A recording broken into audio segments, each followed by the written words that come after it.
For those of you that do not know this, Bruno has turned down generational wealth to stay in a struggling Manchester United side, and every Man United fan has different opinions about this. This is just split right down the middle. Now, I have to first say where I'm coming from.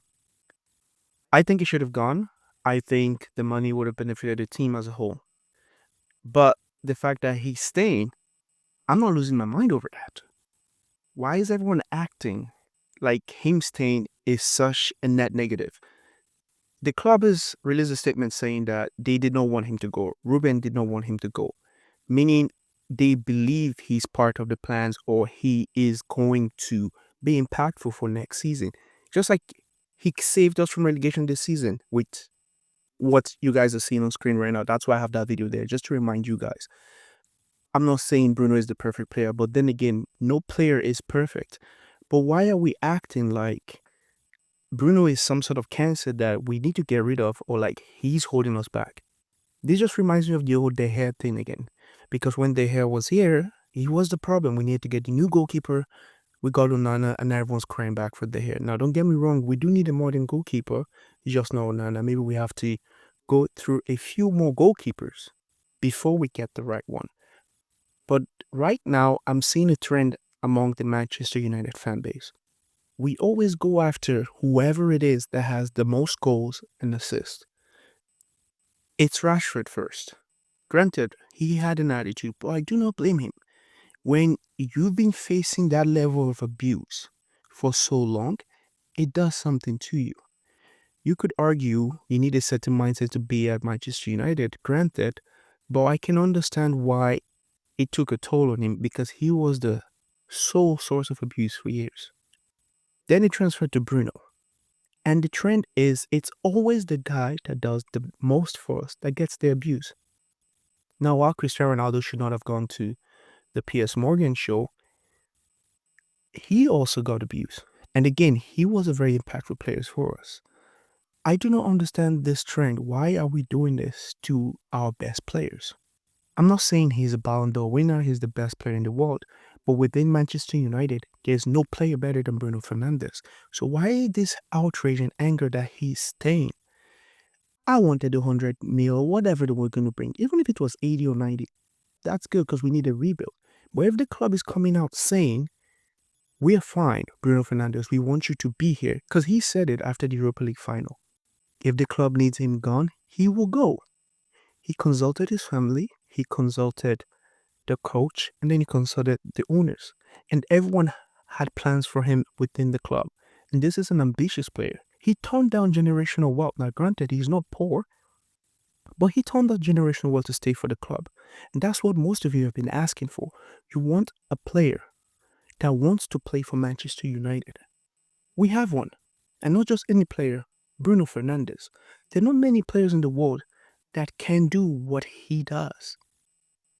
Not many. He loses the ball sometimes. Of course, his faults will be magnified in a team that's not performing. Kevin De Bruyne, he loses the ball as well, but he plays for a well-oiled machine. Manchester United has so many worthless pieces that just don't click together.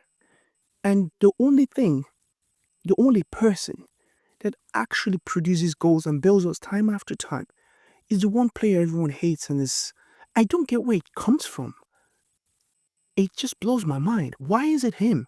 We have 11 players. This is a team sport. This isn't tennis. We have 11 players on the pitch.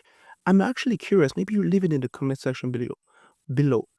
Why is it Bruno Fernandes that gets all your hatred? Why is he that guy? There's nothing Bruno Fernandes has done for this club that you guys hate that the others haven't done. Losing the ball, he's not the only one that does that. He's the only one who contributes goals to that extent. Goals and assists. He's the only impactful player. Maybe Garnacho as well. But again, Garnacho gets hate. It's always the ones that are doing something. It's almost like fans encourage you to not do anything. Like we're encouraging players to just be simple. Short passes left, right, and center. Have a nice touch. Meno, I love Meno. Great player. I think in the future he's going to be a great player. But right now, he's not doing anything for this team. You could be like, the system doesn't fit him or whatever it is. But he's not doing anything right now. No one talks about him. That's the message that you guys are sending. If you take the risk, you put yourself out there, you try to go for the goal, you try to do things like that, you will be the scapegoat. You will bear the burden and the grunt of everything. And one thing like our Bruno Fernandes is, he knows this. But he's the captain of Manchester United, and he acts like a captain, and he's the leader, and he shoulders all that burden. And we should not be reacting this way, that he chose to stay. Would we have benefited more from the 100 mil? Of course we would have. But if the club is saying they need him, and Ruben is saying he needs him, let him stay. And it's not like I can do anything about, or you can do anything about this. So why is everyone losing their minds that he's not going away? And the thing is, most people don't care about the money. They just hate Bruno. Manchester United fans, not opposition fans.